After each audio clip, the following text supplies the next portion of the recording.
just introduce your. Hey, everyone.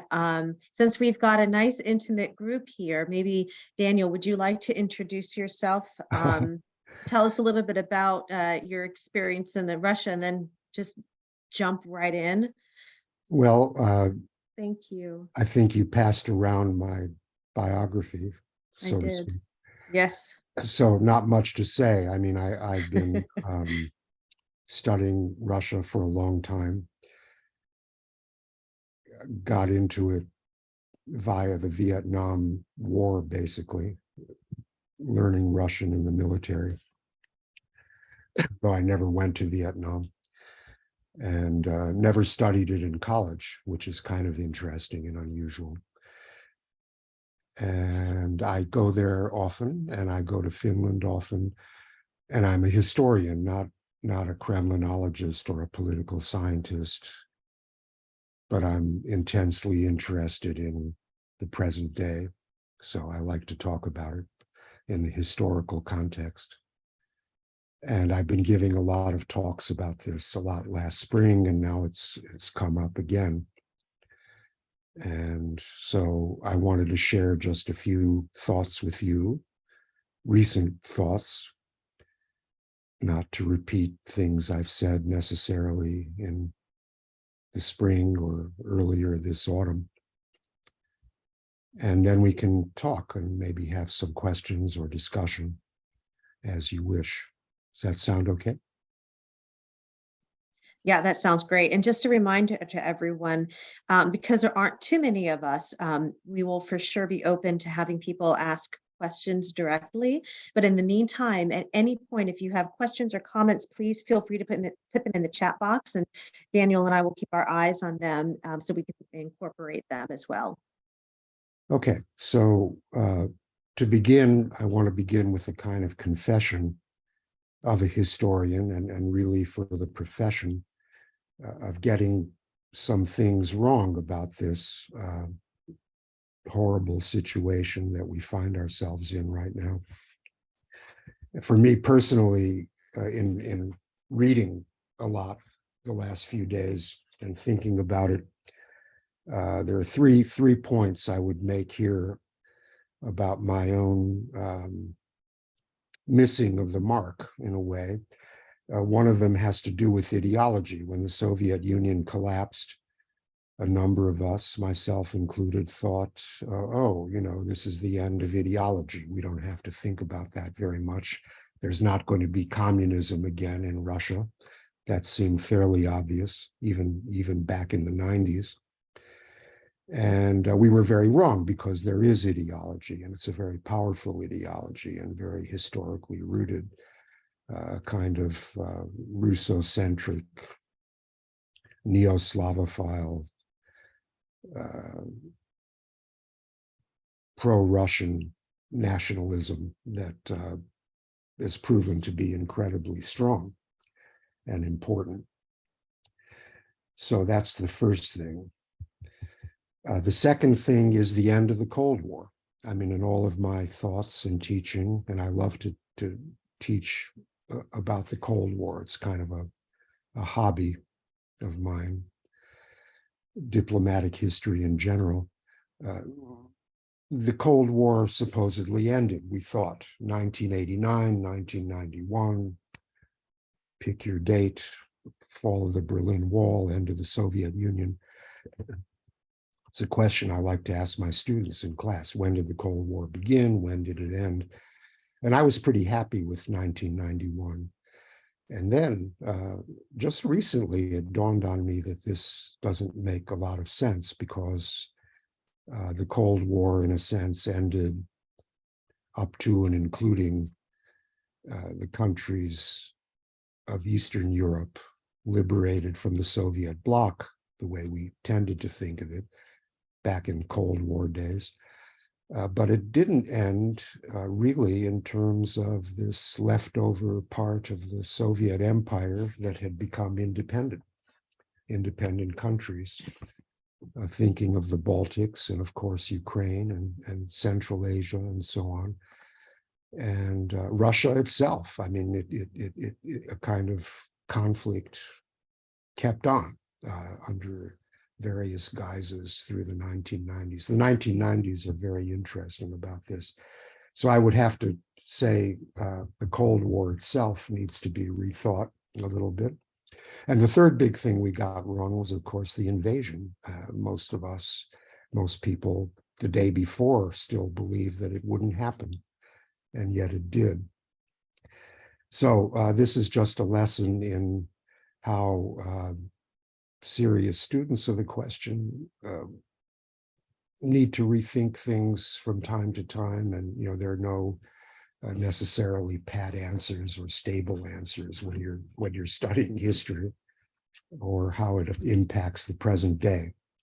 So I wanted to talk briefly then about three topics of I think, interest. The first is Ukrainian identity. Does Ukraine have a history, an identity of its own? Is it a place? Is it a country? Is it a nation? Is it a people?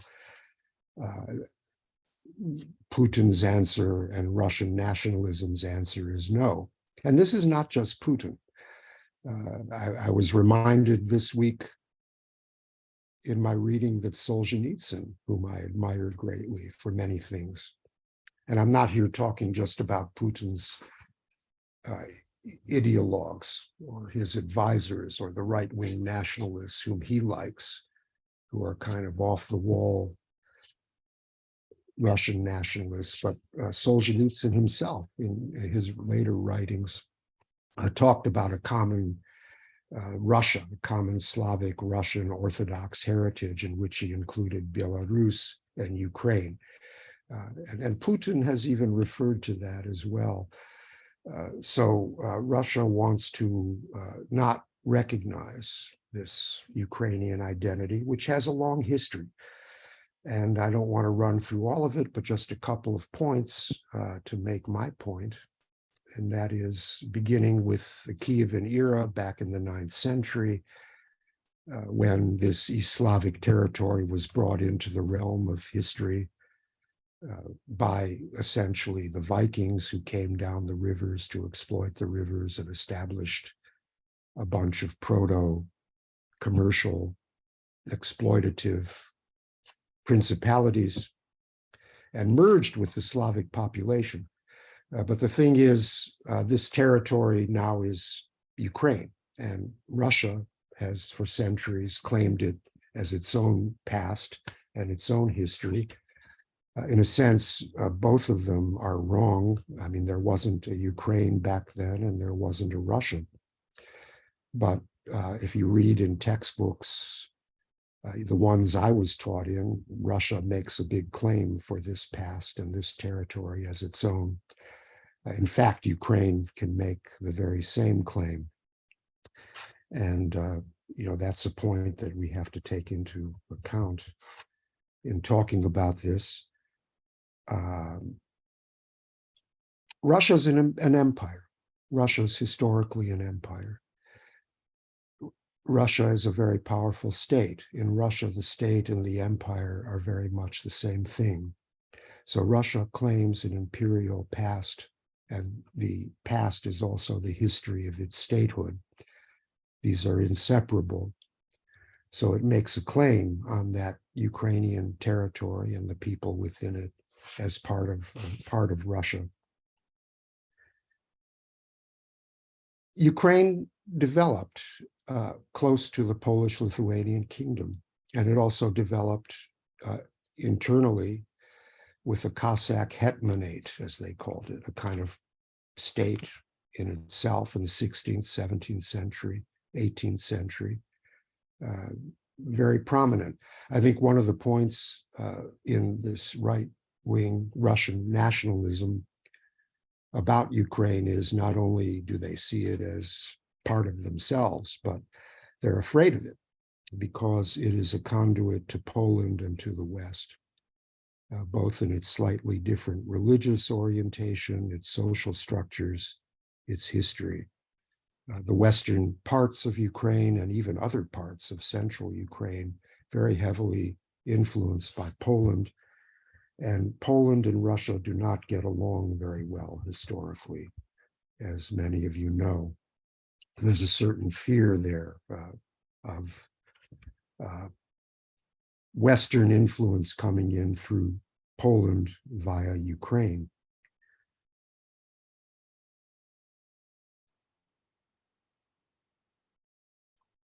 Ukraine was absorbed into the Russian Empire. These proto-Ukrainian structures and states were absorbed in the 17th and 18th centuries. We know that Catherine the Great absorbed the Hetmanate, Crimea in 1783, and this became firmly fixed in the Russian imagination as part of Russia, part of the Russian Empire, part of the Russian state, the Russian identity. Ukraine struggled in the wake of the French Revolution and the Napoleonic Wars to establish itself still as a country, an identity, a place, an ethnicity, a language, in spite of great persecution in the 19th century, where the Russian state attempted to make it illegal to be Ukrainian. This brings us up to the Russian Revolution. In the Russian Revolution, Ukraine became independent after the February Revolution, in a manner of speaking, and then as a state during the Civil War, several versions, several variants. Putin blames Lenin for creating this, what he calls Ukrainian monstrosity that shouldn't exist. Stalin and Lenin before his death in 1924, succeeded in reabsorbing Ukraine, of course, into the Soviet Union, the new version of the empire. And we call that the affirmative action empire, because the idea there, Stalin was very clever. He wanted to blunt nationalism, which he saw as dangerous. He was the party's nationality expert. He thought that he could encourage nationhood, languages, cultures, by giving these peoples the guise of statehood in the form of Soviet republics. And that worked for a while, but it would come back to haunt the Soviet Union and its leaders in the 1980s. I should also mention the famine in 1932-33, a terrible thing aimed against Ukraine, called a genocide officially by various international bodies, not just the Ukrainians.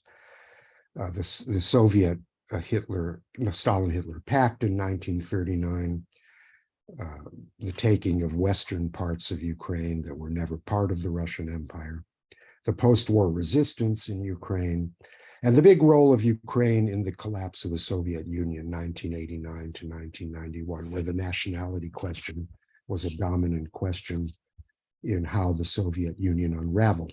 Ukrainian scholars, great ones such as Serhiy Plokhy, argue that it was Ukraine, in fact, by its actions and vote for independence, that unraveled the Soviet Union and dealt the final blow to Gorbachev.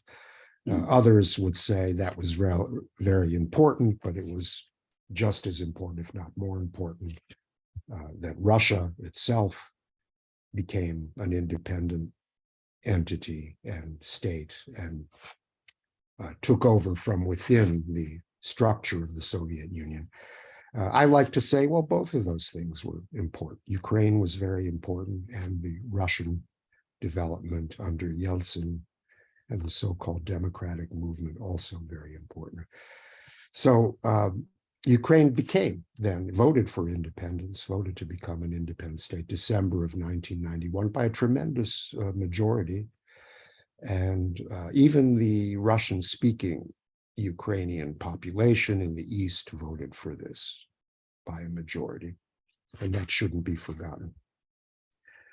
Okay, so Ukraine has a history, Ukraine has an identity, Ukraine has a culture, a language, they are a people, they are not simply Russians or so closely related that they're not to be recognized as a nationality. The other thing I was thinking seriously about in the last days was the NATO question. This comes up a lot. It's a justification given by Putin, by his foreign minister, by his spokespeople, by pundits, by people on television, by just about everyone, that NATO is the major cause of the aggression against Ukraine.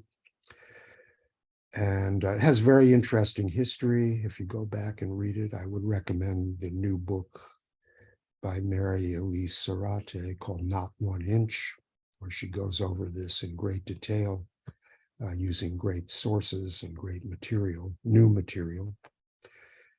And what is the issue here? The issue is NATO expansion. There are a lot of serious people who have argued and did argue in the 1990s. We're talking primarily again about the 1990s, but also after that.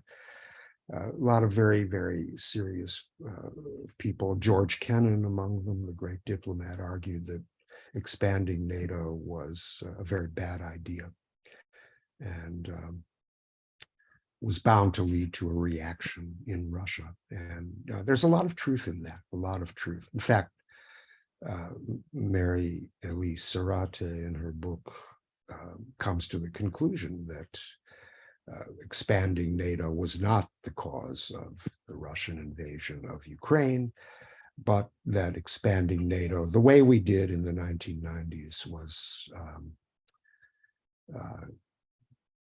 ill-conceived. It was not done in a measured way as it started out to be, and seemed to be working for a while, and definitely did bring forth a reaction from Russia in terms of a nationalist response.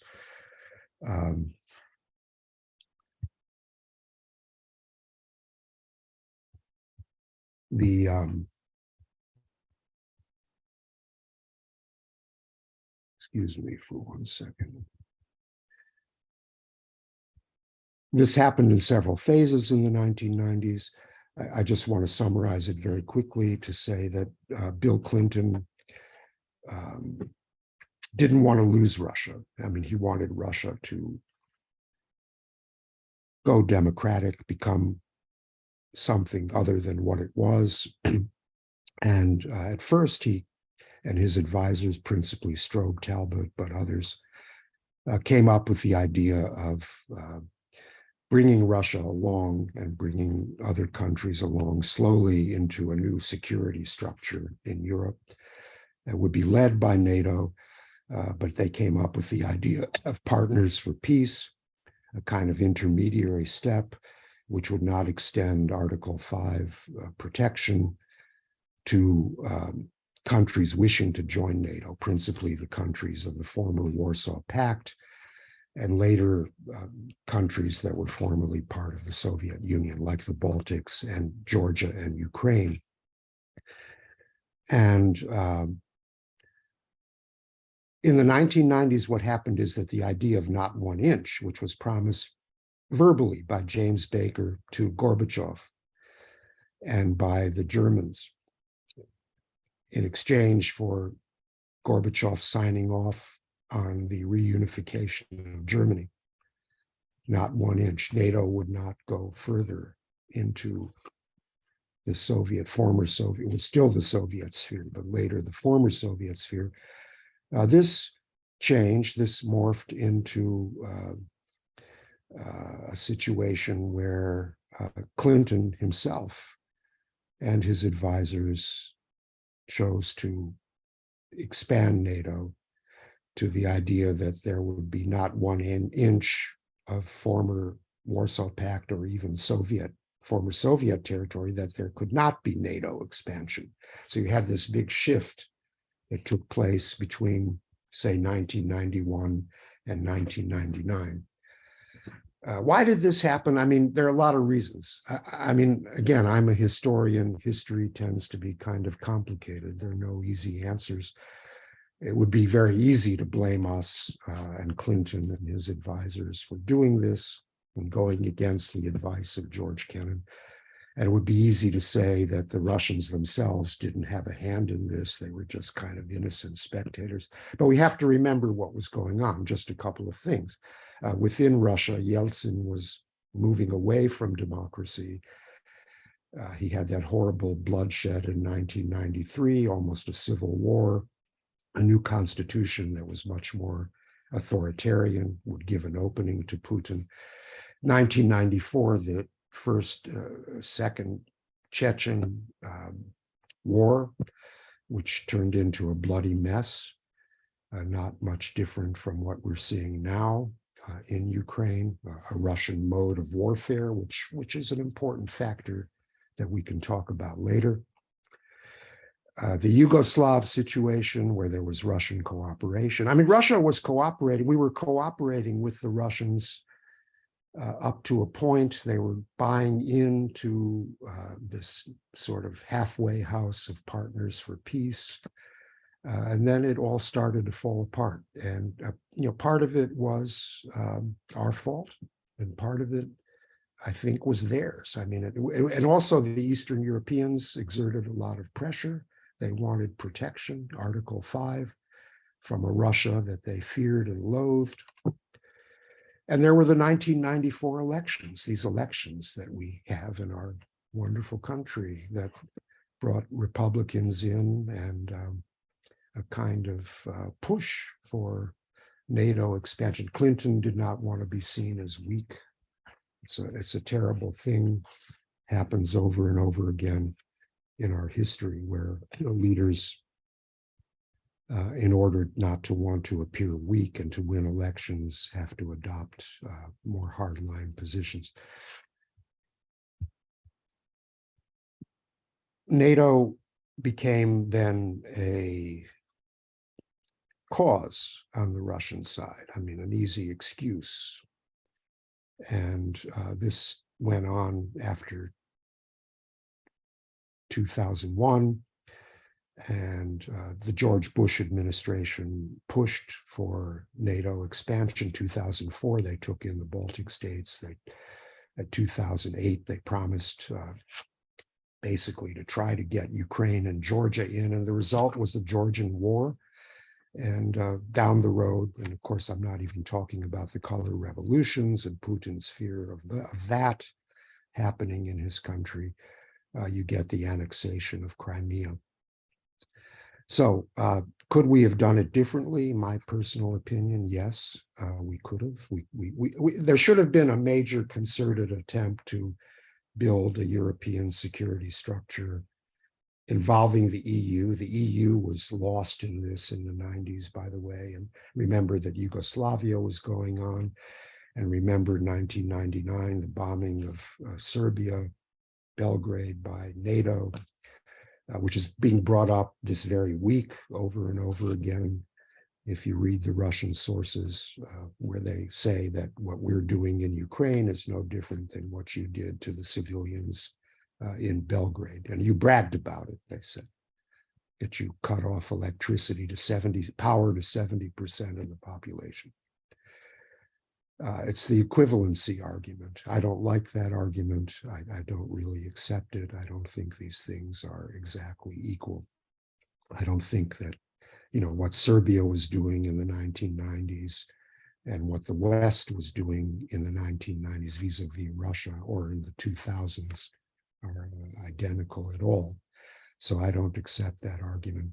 But it's, again, worth talking about because they talk about it all the time. Even today, NATO, the NATO question. Remember, there was a loss of trust and there was the development of an anti-Western ideology even before Putin took the reins.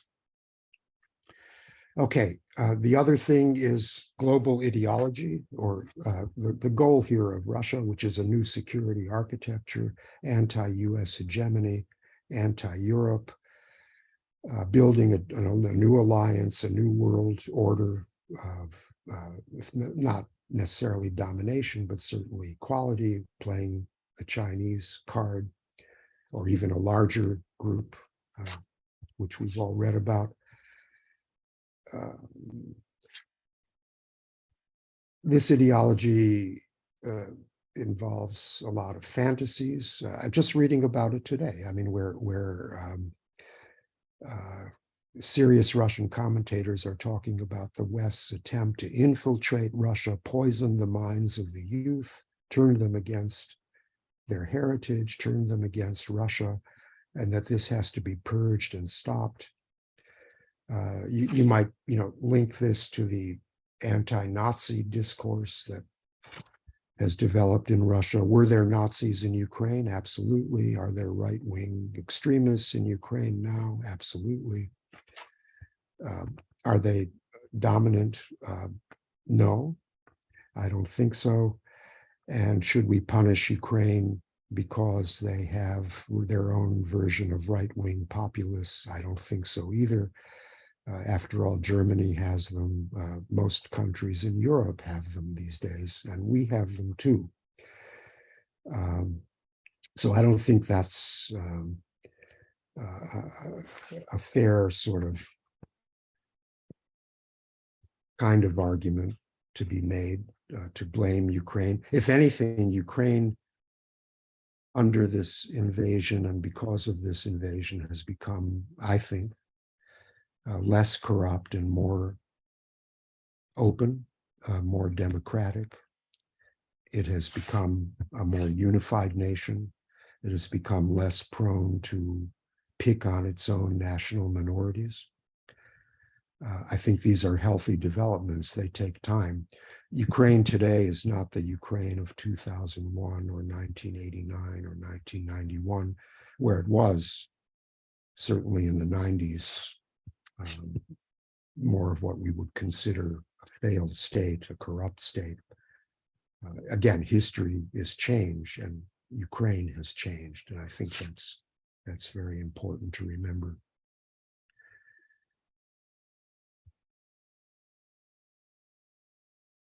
It's very hard for us, all of us on this call, and anyone interested in the subject to judge easily the information that we get. I very much tend to not take too seriously a lot of the Russian information, but I'm not totally convinced all the Ukrainian information is legitimate either. It's hard for the Western reporters to get at what is actually going on there. So we have a lot of differing views of the situation. Now I'm turning to what's going on there today and some of those questions that we posed in our flyer for this talk, which we can discuss. Simple things like numbers of casualties, who's committing atrocities. Well, again, the record is very clear about a certain Russian mode of making war, which seems to be repeated here. And it goes back a long way in history, but certainly in World War II, the end game of World War II, Chechnya, even earlier, the Syria, the destruction of civilian populations, and also the movement of civilian populations, the replacement of civilian populations. Classic Russian move of taking a population, just putting them in exile and bringing in a different population. And we read about children here being taken away and families in the occupied or so-called annexed territories. By the way, I think my son-in-law is an international lawyer in The Hague, argues that this use of the term annexation is a very wrong and wrong-headed thing by Western commentators. It lends credence to a fact that isn't a fact or shouldn't be recognized as a fact.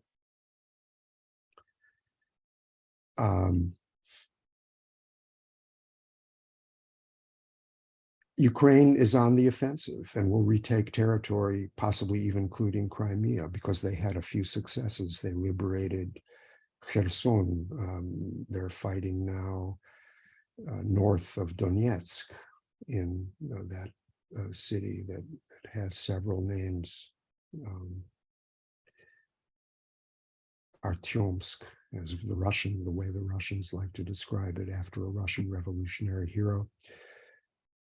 We don't have an easy answer to this question. I mean, I've read a lot about it, and it's not clear whether the Russians, having abandoned that territory for a safer defensive position, are just biding their time, and they may launch a big winter offensive. They're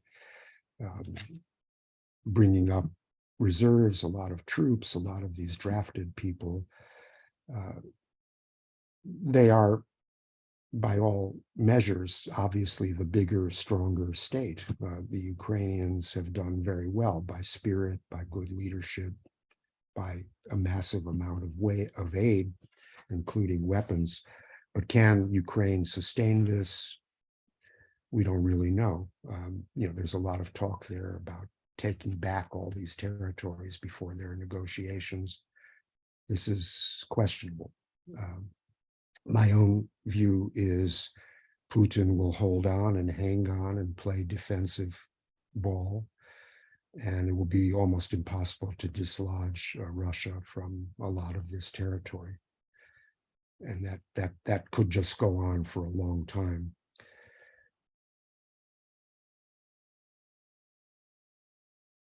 We've been reading a lot about the Orthodox Church playing a role, about retribution, collaboration, and partisans. This is another interesting topic, that there is Ukrainian retribution against collaborators. Almost looks like the end of World War II, where there was such in great amount, very violent, very important subject to be studied now, the aftermath of the end of World War II. You're seeing that here now. A partisan movement which may have struck a blow deep within Russia yesterday in those airfields, which will no doubt, and has already drawn a response. Who are the collaborators? What is the nature of retribution? What has happened in these occupied territories? These are all, again, very murky questions. The city I was thinking of is Bakhmut, which its Russian name is Artyomovsk, and it's northwest of Donetsk, where there's a big battle going on now. Public opinion, here's another question. What's going on in Russia today? I mean, how is public opinion handling this? And I want to talk about the sanctions in a minute. The Levada public opinion poll, very serious, well-regarded one, says that 55% of Russians in their polls are for peace talks. But it's hard to decipher the mood. I've talked to people who've been on the ground there, and life goes on as normal in the big cities, in Moscow and Petersburg. Hard for us to believe, but that's true. This is a very unequal war in that Ukrainian civilians are being punished, killed, the victims of terrific violence, and the Russians are living quite peacefully, actually, in Moscow, Petersburg, and some of the other big cities. What is the real mood? Is there some possibility of an opposition being generated to unseat Putin? Right now, that doesn't look like that's the case. It may happen. Things can unravel quickly.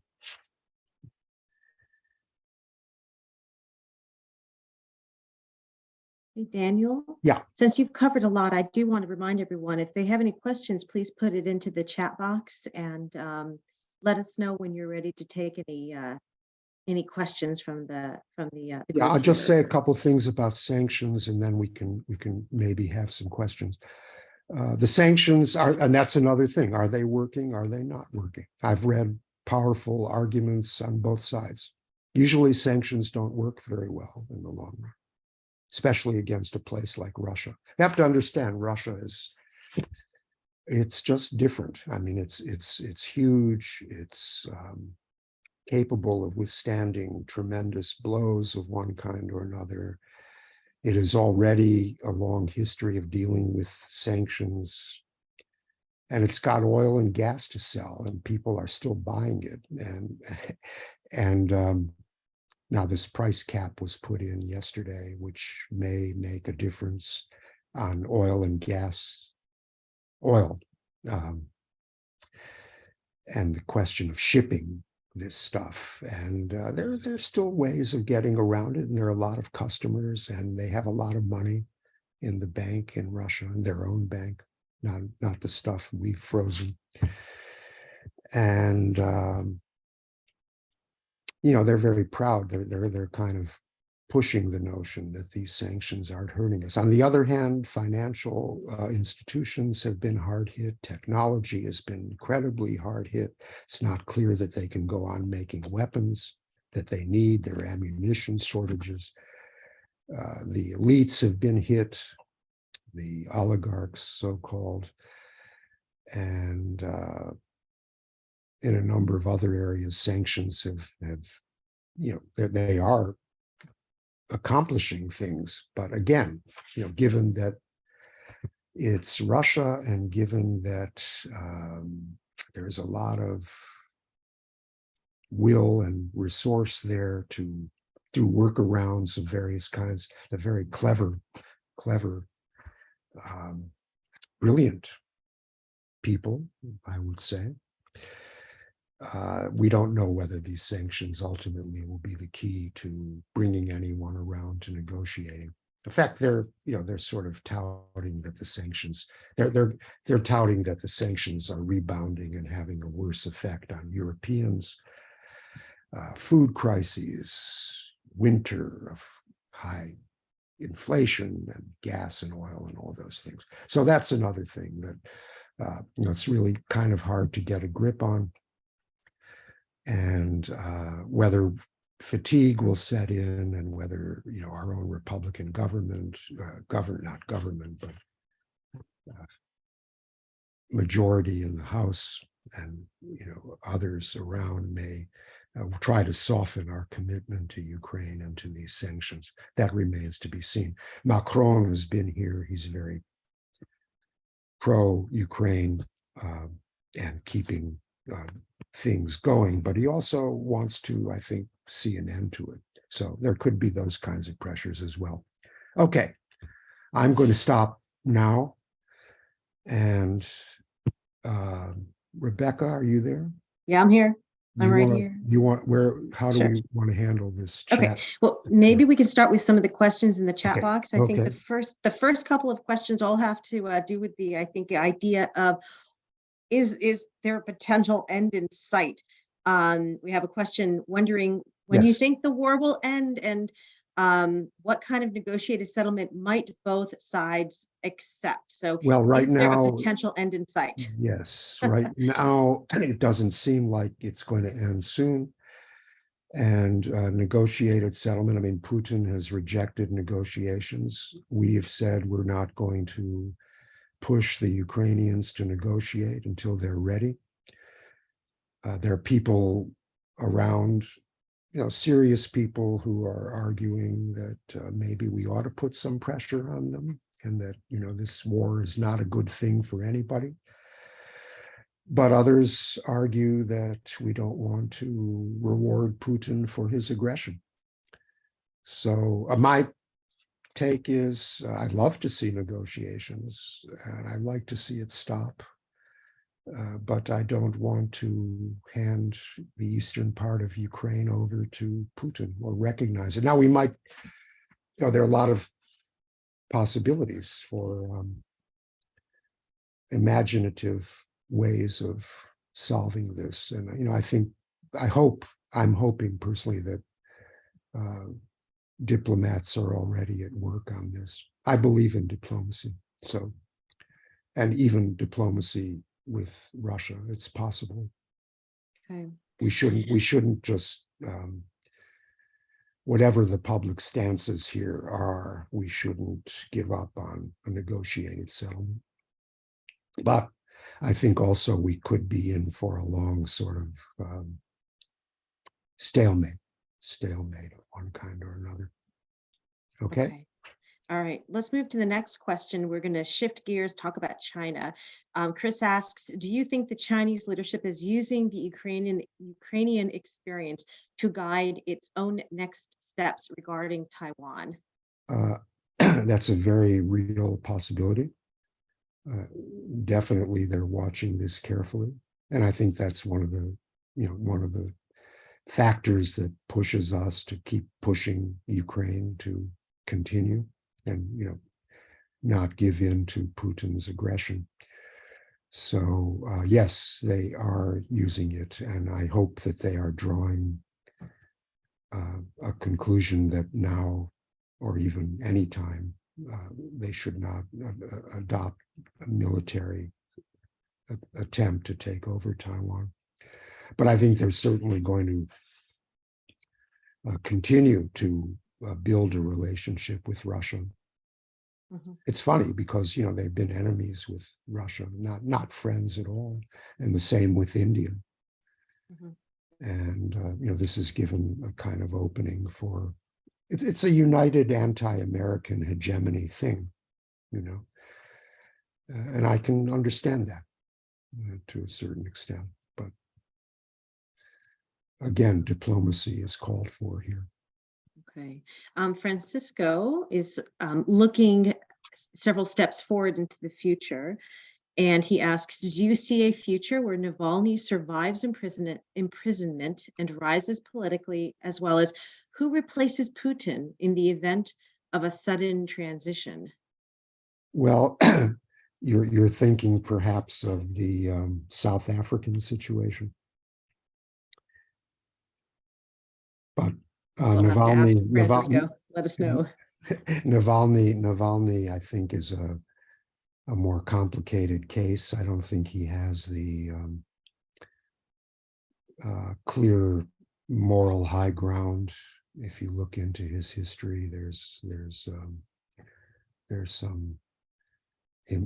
He himself is a kind of nationalist, has certain unsavory aspects. I mean, he's courageous and so on. I have no question about that. I don't know that he would win a big national following. So if Putin goes, there are any number of people in his inner circle that I'm sure are dying to succeed him. Not Medvedev. I think he's become a kind of ludicrous figure. Remember the person who took over as president for 4 years in that little song and dance where the Constitution said Putin couldn't have a third term as president. Of course, he changed the Constitution now.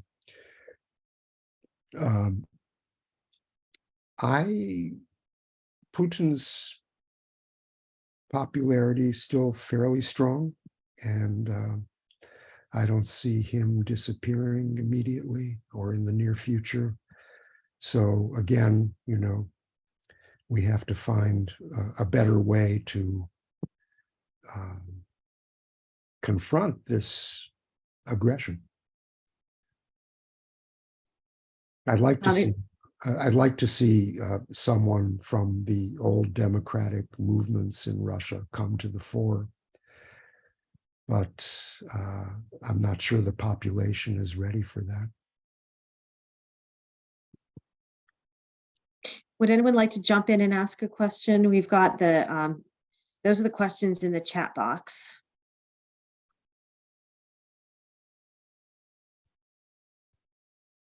Daniel, while we're waiting for someone to jump in, what would you like to see, or what would you recommend if you were, in the negotiating room? What are some of the things that you think could be successful negotiation tactics for us?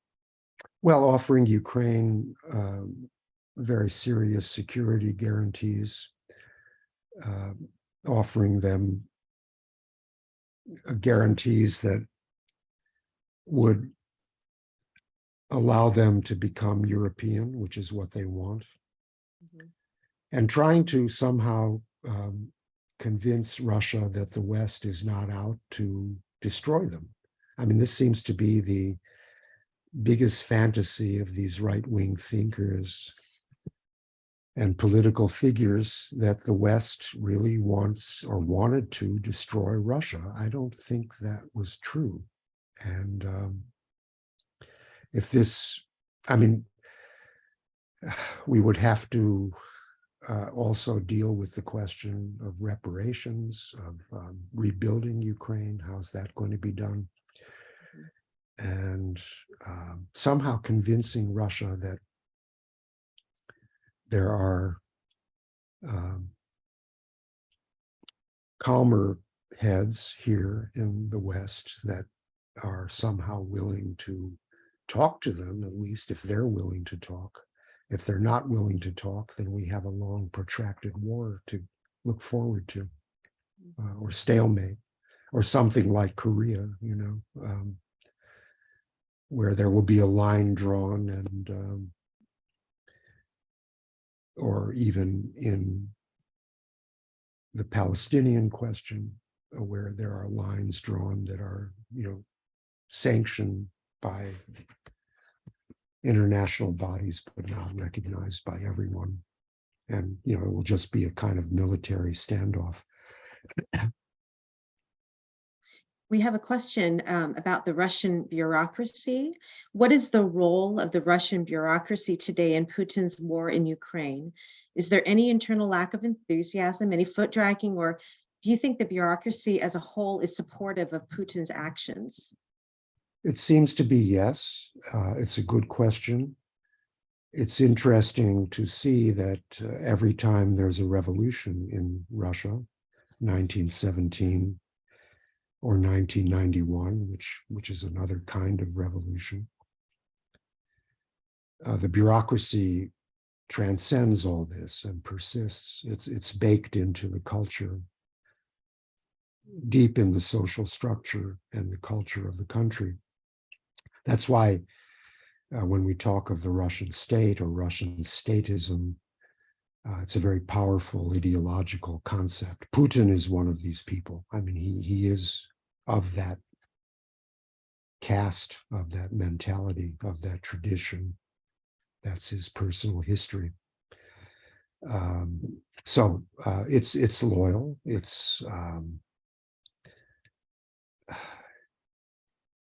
I think it's got its own divisions internally.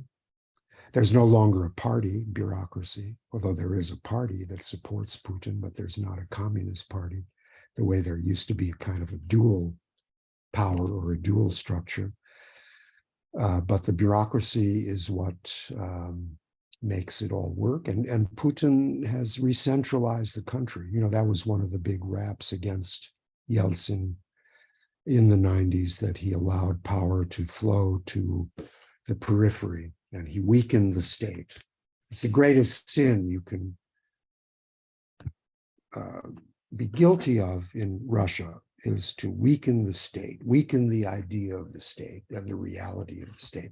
So Putin's whole agenda when he came in was to reconstruct the central authority, the vertical of power, the Ministry of Internal Affairs, the police, the KGB, to appoint the governors, not to have them elected, to extend his brand of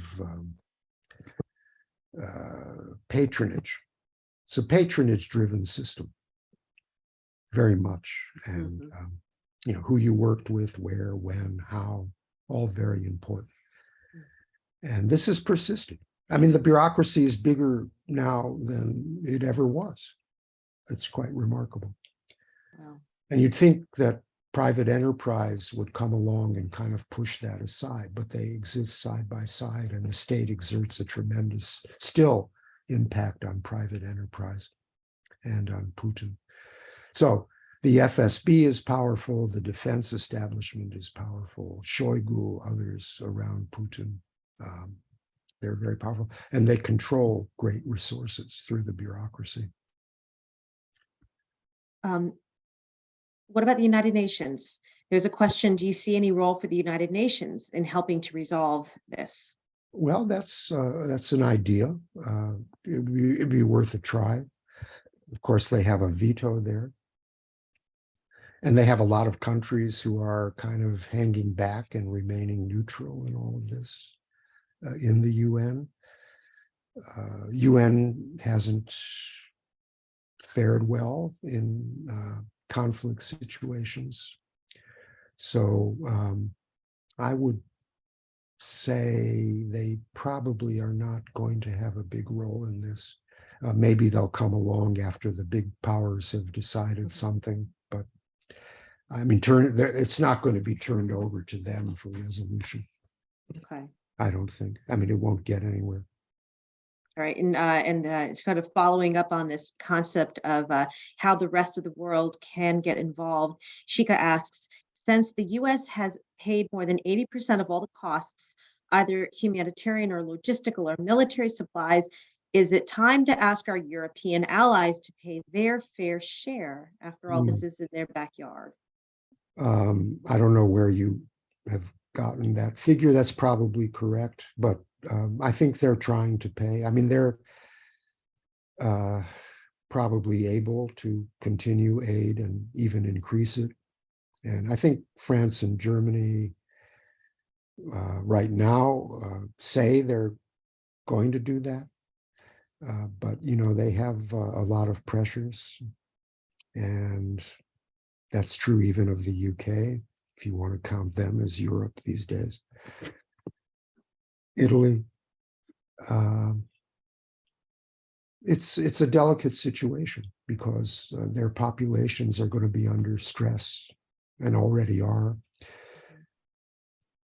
I'm hoping they will come through and that the European Union will come through. I mean, this could be a kind of game changer for the European Union too, which I hope it is. And Yeah. it's going to be expensive and it's going to take a lot of commitment to see this through. But I really, you know, again, want to emphasize that we ought to be in some way, shape, or form looking toward a diplomatic solution. Okay, while we're waiting for more questions to come in here, I'll ask a question. So you've talked a lot about this being potentially a very long and drawn out process. What do you think is the likelihood, if at all, of Russia doing something very drastic, using some kind of a nuclear powered device or anything like that? Are they going to, is that in the potential set of things that could happen, or do you think that's pretty unlikely? I think it's pretty unlikely because I think, you know, they're in a way they have accomplished what they wanted to accomplish. I mean, they didn't destroy Ukraine, but they're occupying part of it. They claim to have annexed it to be part of Russia. And they have launched this kind of counter move to build an anti-American, anti-Western bloc in the world. So I don't know that he would want to roll the dice and endanger that. So I think he's going to kind of punish, kill. It's terrible, but not go over that line for fear of what might happen. That's just my take on it. It's a danger. I mean, you can't predict an irrational action or response, not even by him. I mean, it could be, some commander somewhere or rogue general, or someone who fears, that they will be held responsible for a failure so that they better take a particular action, like shooting down the airliner. Mm-hmm. Not I'm talking about the one in 1983, not the more recent one, although it's sort of a similar kind of thing. So Putin is rational. There is a core rationality there, yes. I mean, I've never argued that he's crazy. No, I mean, he's just Russian, just a Russian bureaucratic police hyper nationalist whose ideology has metastasized into something awful. I like that description. I mean, that's what it is. That's what it is. Yeah. You know, that's what you have to say. He's not crazy.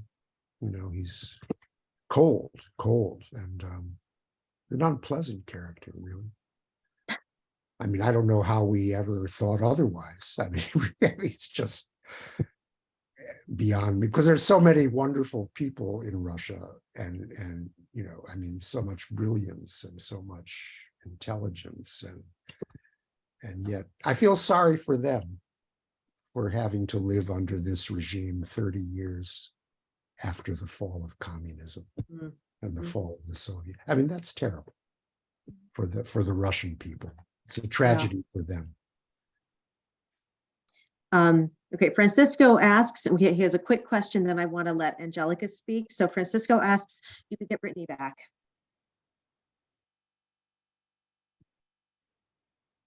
What is the question? Oh, do we get Brittany back? Oh, do we get Brittany back? Sorry, yes. Not looking good. That's very sad. Oh, very gosh, sad. I mean, yeah. But that's an example of you know, heartless, unnecessary cruelty. I mean, there's just no other way to describe it. You know, it's just brutality served up, and this whole sort of even-handed argumentation that, well, we do these things too. We do them, they do them, we're all bad. No,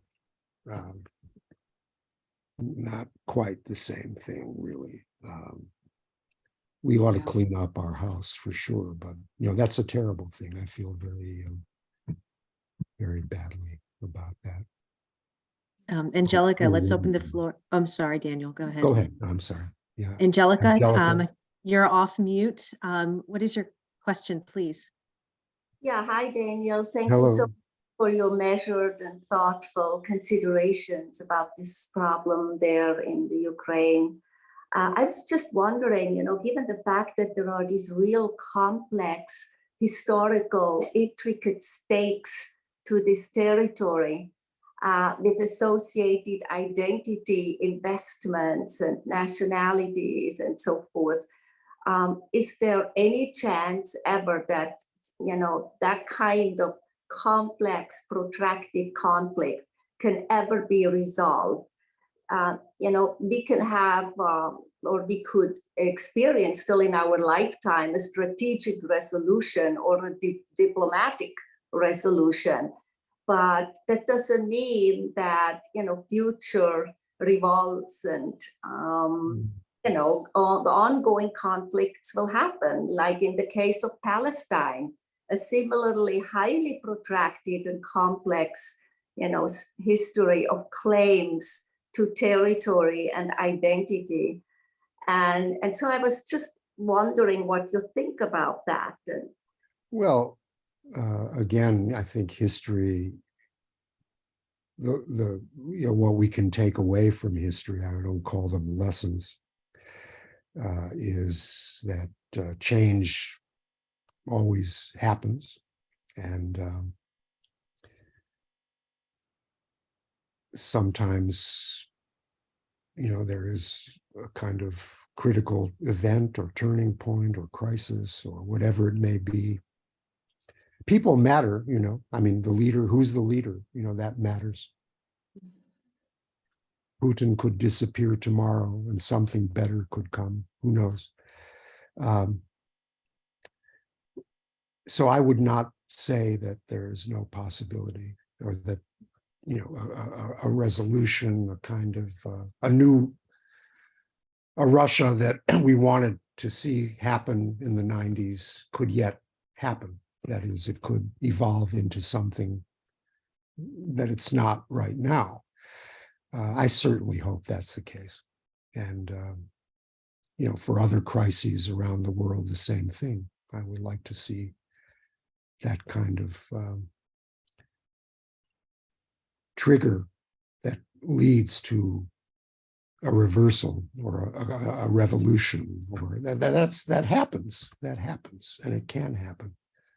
So, let's hope that something changes that makes that possible. Well, we're at the end of the hour, and I think that was a very uplifting, as uplifting as we can get in Yeah. the situation ending. Is there any other final comments or thoughts you want to leave us with, Daniel, or No, can I leave us think with that's about the it. hope that maybe? Yeah. No, let's keep involved. That's the best thing we can do. Don't get fatigued by this question. It would be easy to do. Yeah. Yeah. Absolutely. Okay. Well, I want to say on behalf of our club, I really appreciate just for everyone who's left here on the line. Daniel and I have been talking since, during the pandemic about having a discussion about Russia. And for a variety of reasons, it kept getting punted. But this was certainly, I think, a very helpful time to have this very timely discussion. So Daniel, thank you for your patience, your consistency, and I really appreciated this.